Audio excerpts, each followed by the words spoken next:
Deuxième épître de Paul à Timothée, chapitre 1er. Paul, apôtre de Jésus-Christ, par la volonté de Dieu pour annoncer la promesse de la vie qui est en Jésus-Christ, à Timothée, mon enfant bien-aimé. Que la grâce, la miséricorde et la paix te soient données de la part de Dieu le Père et de Jésus-Christ, notre Seigneur.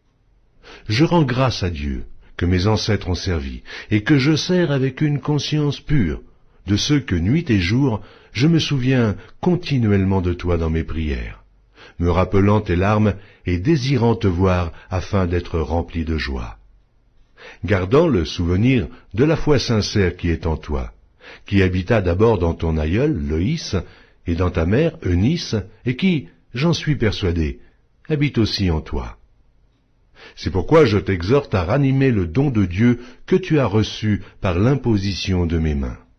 Ce n'est pas un esprit de timidité que Dieu nous a donné, mais un esprit de force, d'amour et de sagesse.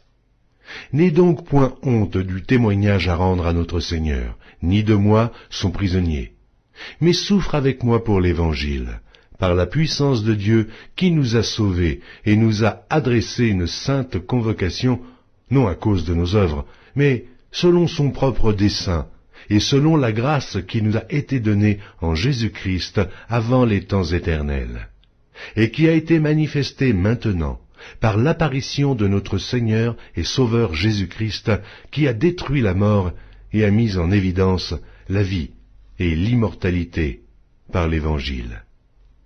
C'est pour cet Évangile que j'ai été établi prédicateur et apôtre, chargé d'instruire les païens. Et c'est à cause de cela que je souffre ces choses.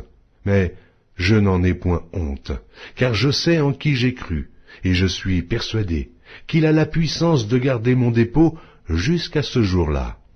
Retiens dans la foi et dans la charité qui est en Jésus-Christ le modèle des saines paroles que tu as reçues de moi. Garde le bon dépôt, par le Saint-Esprit qui habite en nous. Tu sais que tous ceux qui sont en Asie m'ont abandonné, entre autres Pygèle et Hermogène. Que le Seigneur répande sa miséricorde sur la maison d'Onésiphore, car il m'a souvent consolé, et il n'a pas eu honte de mes chaînes, au contraire. Lorsqu'il est venu à Rome, il m'a cherché avec beaucoup d'empressement, et il m'a trouvé. Que le Seigneur lui donne d'obtenir miséricorde auprès du Seigneur en ce jour-là. Tu sais mieux que personne combien de services il m'a rendu à Éphèse.